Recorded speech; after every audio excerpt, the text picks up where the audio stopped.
lançar uma campanha muito especial, com um tema que todos nós conhecemos. É Mateus capítulo 6. Eu acho que quando eu falo em Mateus capítulo 6, vocês já devem até saber sobre o que nós vamos falar, né? Mateus capítulo 6, o versículo 9 em diante.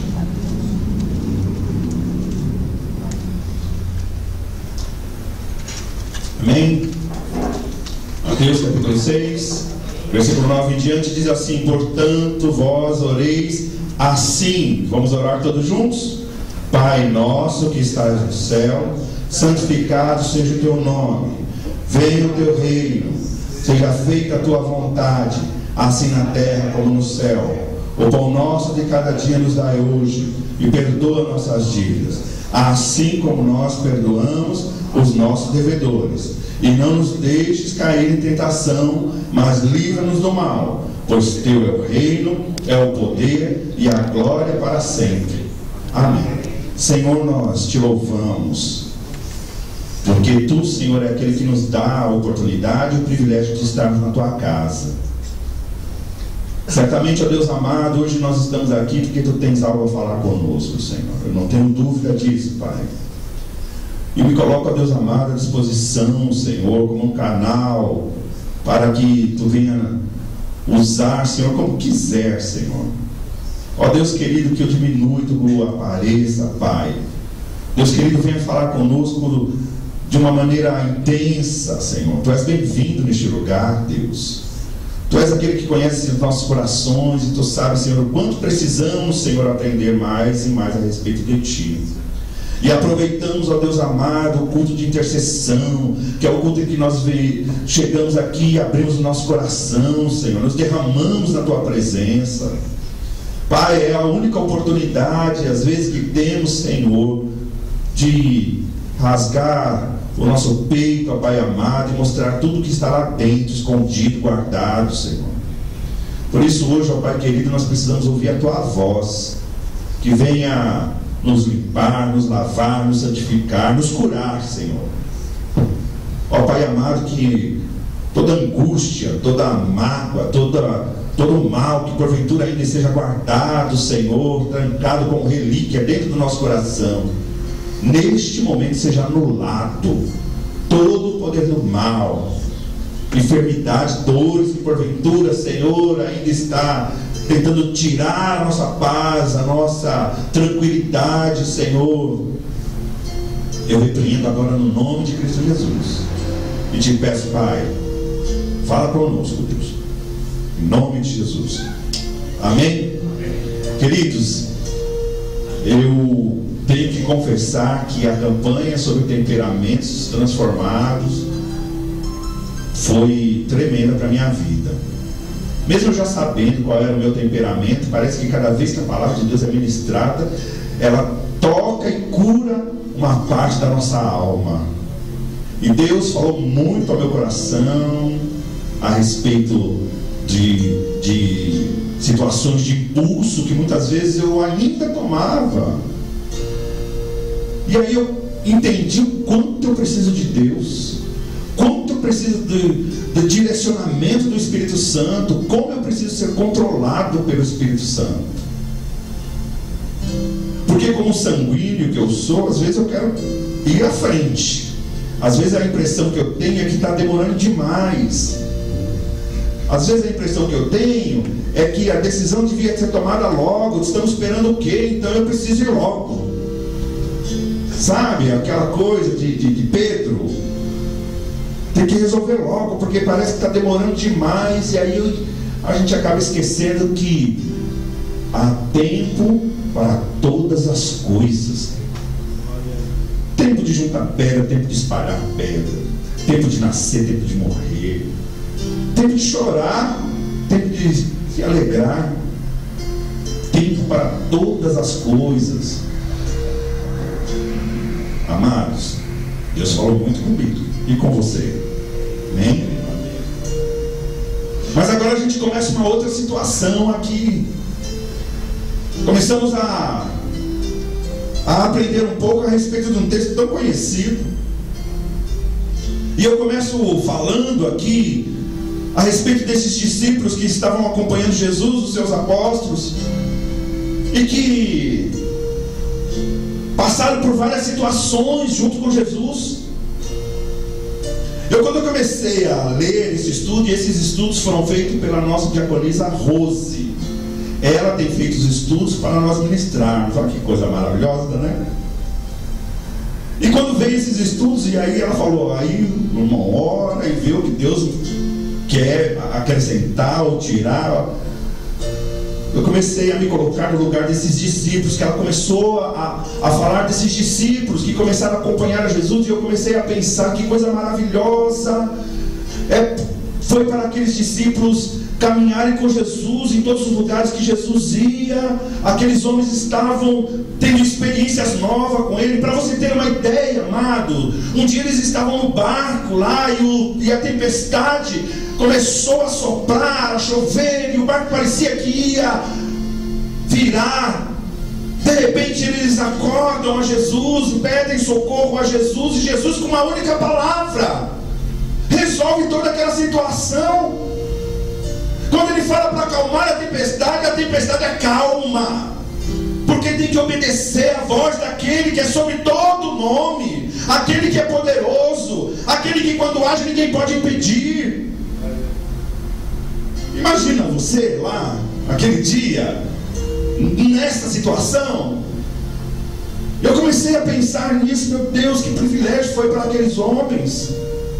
Esses mesmos homens, uma certa vez, também estavam com ele num lugar chamado Betesda, e ali tinha um tanque, e um homem que há muito tempo estava lá paralítico, e eles viram Jesus também atuar de uma forma maravilhosa, um milagre grandioso naquele lugar.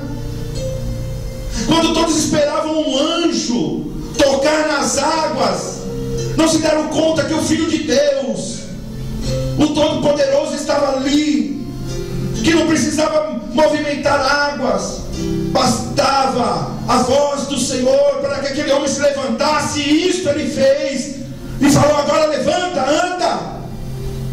Que privilégio é este? Que coisa maravilhosa! Estes homens acompanharam Jesus e viram Jesus curar cego que estava lá no caminho.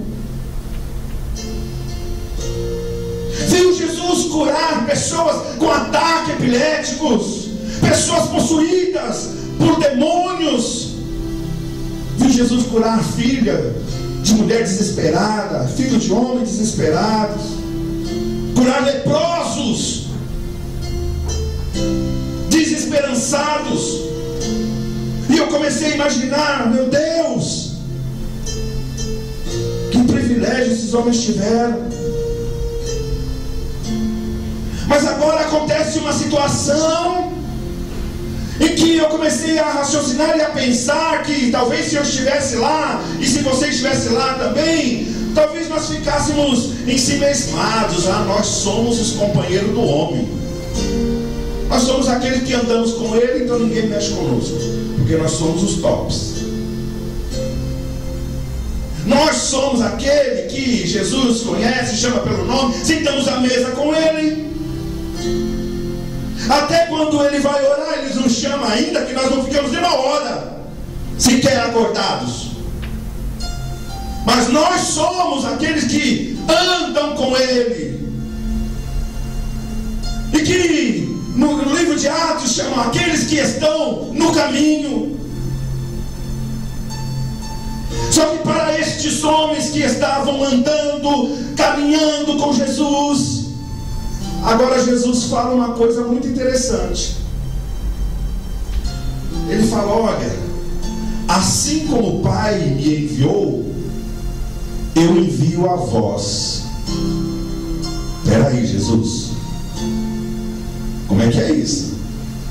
Então aqueles demônios nós vamos ter que expulsar também? Então a gente vai ter que se confrontar com pessoas possuídas? Então a gente vai ter que se confrontar com doentes, com leprosos? Então nós vamos ter que nos confrontar com paralíticos que estão há 38 anos, com mulheres que estão hemorrágicas há 12 anos, com tantas pessoas sofrendo, pecadores. Nós ter que enfrentar essas pessoas, confrontá-los. E Jesus fala assim: porque aquele que crê em mim farão as obras que eu faço, e farão ainda maiores. Então, Senhor, nós precisamos ao menos aprender a orar. Porque quando tu subias lá no monte para orar, a gente não aguentava, dormia, pegava no sono. Às vezes nós nos achamos tão teologicamente abastados com o nosso tempo de casa, tempo de igreja, tempo de batismo. Talvez porque viemos da igreja A, B, C. Talvez porque fizemos parte de grupos especiais. Mas e na hora de confrontar os necessitados? A nossa teologia é suficiente? A nossa experiência é suficiente? Você sabia que aquela mulher lá no poço de Jacó, ela quis discutir teologia com Jesus? Os judeus falam que é lá em Jerusalém que deve se adorar a Deus. Porém nós acreditamos que é aqui no poço de Jacó. Nas minhas palavras eu falaria assim: mulher, nem a sua vida você cuida direito.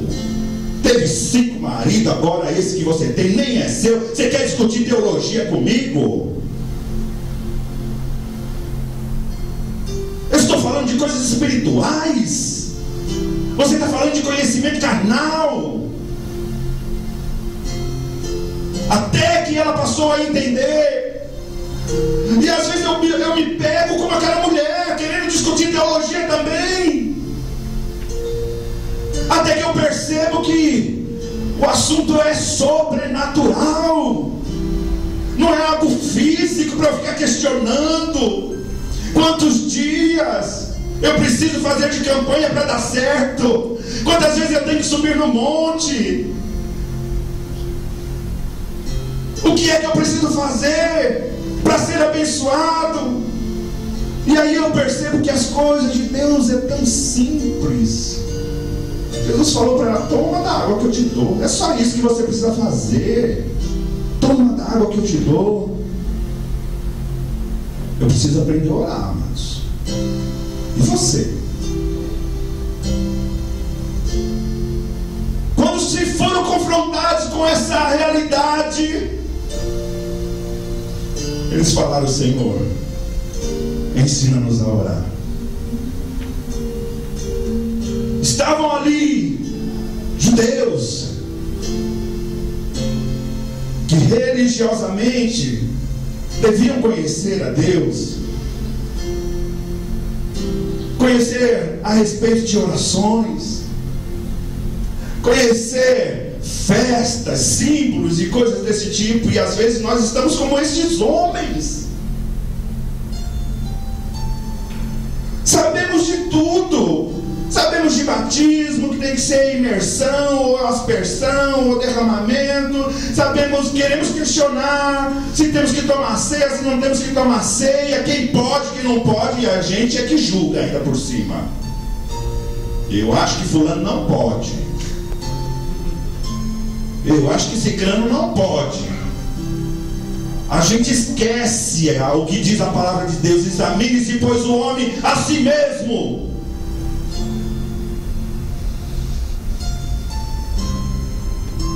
Jesus achou por bem ensiná-los, assim como Ele quer ensinar a nós também. No versículo de número 9 ele fala: portanto, oreis assim. Quando a gente começa a ler esse texto, eu começo a lembrar de quantos de nós que antes mesmo de frequentar uma igreja aprendeu esta oração. Porque todas as pessoas conhecem essa oração, amados. Quem é crente, quem não é crente, quem é cristão, quem não é cristão, quem é espírita, quem é católico, todos conhecem essa oração. Eu frequentei centro espírita há muito tempo, e lá nós começávamos os trabalhos com o Pai Nosso. Já fui em outras denominações, outras igrejas, outras religiões, que todos oravam o Pai Nosso. Uma oração que não leva mais do que 1 minuto e meio. E aí, quando eu começo a pensar nessa oração, eu chego a uma conclusão: que Jesus não estava dando aqui uma reza, algo para você decorar, porque com certeza todos nós sabemos de cor. Quantos sabem de cor?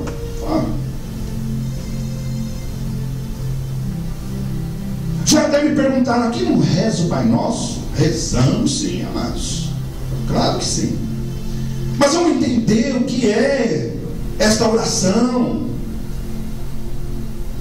E a primeira frase aí, quando Jesus fala é assim que vocês têm que orar, Ele não está dizendo que a receita é esta, que você tem que decorar esse texto e orar uma vez de manhã, uma tarde, uma noite, que você tem que orar toda semana esse texto, que você tem que decorar vírgula por vírgula. Não. Ele estava dando um modelo de oração. Ele estava querendo dizer: siga este modelo. É mais ou menos dessa forma que você tem que fazer. E aí ele começa a oração falando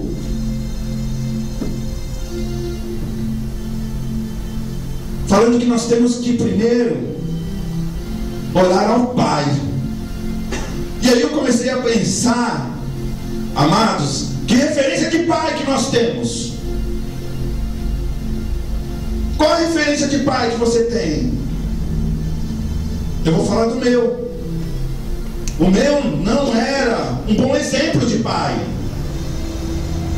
Era uma pessoa doente, alcoólatra, e que ficava muito macho quando bebia, e só quando bebia é que era macho, e que queria que todos ouvissem, tanto dentro de casa quanto fora de casa, que aprontava na rua, que todo o seu salário ia para os bares. Que referência de pai você tem? Mas eu não quero só falar do meu pai, que graças a Deus, antes dele falecer, ele aceitou Jesus como Senhor e Salvador da vida dele, foi liberto dos vícios e tudo mais, e Deus achou por bem levá-lo para si. Mas eu também não fui um bom exemplo de pai. Acredito que todos sabem que eu tenho um casal de filhos, uma filha com 25 anos, um filho com 23, e tem uma netinha com 8 anos hoje. Para você ter uma ideia, porque nós queremos refletir nos nossos filhos as nossas frustrações, não é assim? Meu filho morou comigo durante um tempo, e aí ele falava: pai, eu quero fazer educação física. Eu falo: meu filho, educação física e direito é coisa para preguiçoso. Olha a ideia do homem. Sabe o que aconteceu? Nem direito nem educação física. Aí ficou um tempão perdendo tempo sem estudar, e agora, graças a Deus, que ele pegou firme aí e está indo. Mas olha o tempo, já podia ter terminado o curso de educação física, ou de direito, ou seja lá o que fosse. Eu não tenho que interferir, eu não tinha que interferir. Não é verdade? Tive um problemão com a namorada dele. Cheguei a proibir a menina de entrar dentro da minha casa. Olha só as coisas. Pai, viu, irmãos? Coisa de pai. Aqui ela não entra. Ah, então eu vou sair. Então sai. Mas aqui ela não entra. Coisas de pai. E às vezes eu fico pensando: meu Deus, a gente tem umas atitudes assim. Então eu fico pensando: que referência de pai é que nós temos? Quando Jesus falou: olha ao Pai desta maneira, ele tinha que se referir ao Pai correto, ao Pai certo. E o Pai que ele estava falando aqui era o Pai que está no céu, porque o céu fala de perfeição. Quando ele falava ao Pai que está no céu, ele estava dizendo o Pai que é perfeito. Porque todas as outras referências de Pai que nós temos aqui, por melhor Pai que seja, não é perfeito. Não é perfeito. Portanto, quando você orar, ore ao Pai que está no céu. O Pai que é perfeito. O Pai que tem todo o poder. Não é o Pai que tem defeito, não. É o Pai que é todo poderoso. É o Pai que quando age, ninguém pode impedir a ação dele. Talvez ele soubesse que os discípulos teriam a mesma atitude que nós temos hoje, de ficar decorando rezas. Porque tem crente que decora rezas, viu, irmãos? Tem crentes que decoram rezas. Salmo 91, Salmo 23, e esses salmos aí de poder, né? Salmo poderoso. Ora, eu já vi pessoas que colocam o Salmo 91 no pessoa endemoniada, assim, ó. Esquece que foi este salmo que o inimigo usou para tentar Jesus. Sabia disso? Está lá em Mateus capítulo 4. Ele falou: olha, salta daqui, porque está escrito. Escrito aonde? No Salmo 91. Dará ordem aos seus anjos a teu respeito, para não tropeçar com o teu pé em pedra. Onde está escrito? Salmo 91. Mas o Salmo 91 não é um patuá? Não é. Nós temos que entender o que é que está escrito. Por que está escrito? Se você voltar aí uns versículos antes, olha só, no versículo 5. Versículo 5 em diante. Quando orares, nós estamos no capítulo 6, versículo 5. Quando orares, não sereis como os hipócritas, que gostam de orar em pé nas sinagogas e nos cantos das praças para serem vistos pelos homens. Em verdade vos digo que eles já receberam a recompensa. Tu, porém, quando orares, entra em secreto, e teu Pai, que vê em secreto, te recompensará. E orando, não useis de vãs repetições. Não useis de quê? Vãs repetições, como os gentios, porque presumem que pelo muito falar serão ouvidos. Não vos assemelheis, pois, a eles, porque Deus, o vosso Pai, sabe de que tens necessidades antes que lhes peçais. Não fique querendo se mostrar, porque nós temos o costume, sabe do quê? De julgar sempre. Olha como a pessoa é de oração, ora bonito. Olha como a pessoa grita mais alto que todo mundo. Eu fui numa igreja há pouco tempo, não preciso falar o nome da igreja, que eu me assustei. E eu sou pentecostal, amado. Eu sou do reteté. Eu sou do reteté. Mas quando eu cheguei na igreja, tinha um rapaz que ele fazia igual aquele pessoal de judô lá, esses filmes japonês.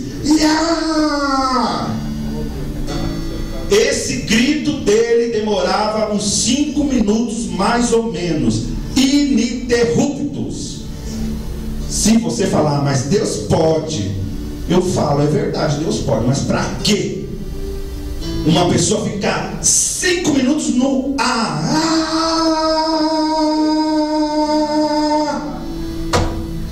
me explica, eu preciso entender.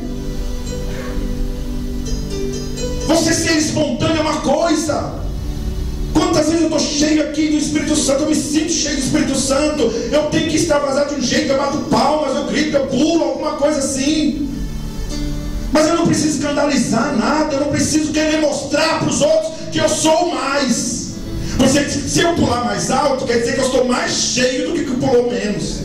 Se eu gritar mais alto, é porque eu estou mais cheio do que o gritou menos. Sabe o que Jesus falou aqui?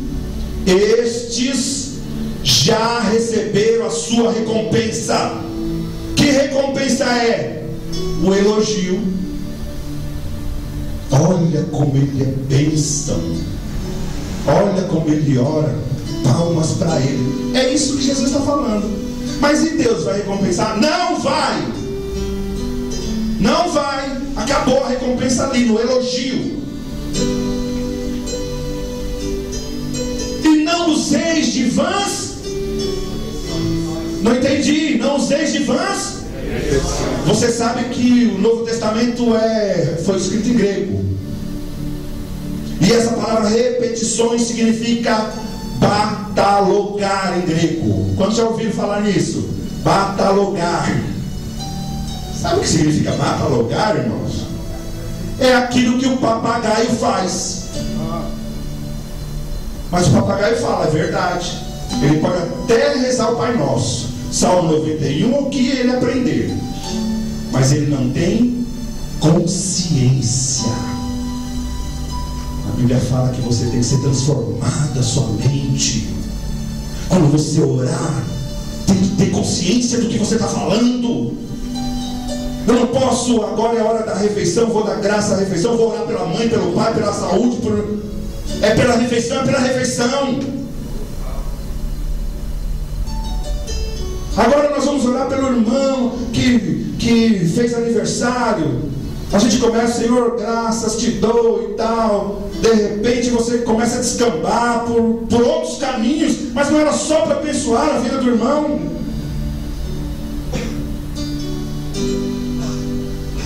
Consciência transforma a tua mente. Jesus falou, olha, é o Pai que você tem que orar, é o Pai, é o Pai.